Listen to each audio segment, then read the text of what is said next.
Et c'est l'heure de l'édito radio ouverte de Virginie Fulpin. Ce week-end sur les réseaux sociaux, Virginie, vous avez senti comme un relâchement dans le confinement. Et pour vous, notre sport préféré en France, c'est de dire « c'est pas moi, c'est les autres ». Oui, la vidéo qui a généré le plus de commentaires ce week-end sur les réseaux, il faut dire qu'elle a été vue environ 5 millions de fois, c'est ce bal improvisé samedi après-midi dans le 18e arrondissement de Paris.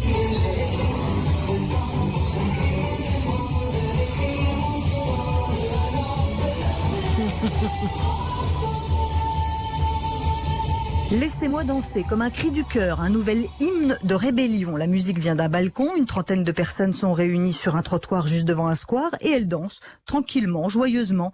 Au départ, moi je me suis dit mais c'est pas possible, ce sont des archives d'un bal du 14 juillet. Mais non, c'était bien samedi. Alors le déconfinement aurait déjà eu lieu et moi personne m'a rien dit. Ah non, c'est juste qu'il y a des gens qui s'autorisent tout seuls au déconfinement. Alors forcément, dès que la vidéo a été postée, c'est parti dans tous les sens.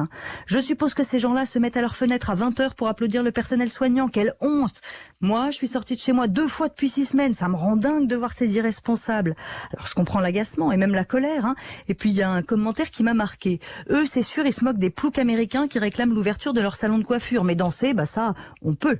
En fait, on adore pointer du doigt les manquements des autres, mais forcément beaucoup moins les nôtres. Et c'est donc ça, le fameux « c'est pas moi, c'est les autres ».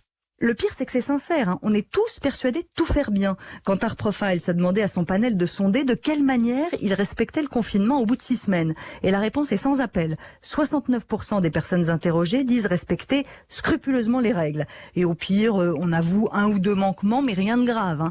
Oui, je sors tous les jours acheter ma baguette de pain et alors je fais attention aux gestes barrières. Moi, ça me rappelle un peu notre comportement au volant. Il y a que les autres qui ne savent pas conduire.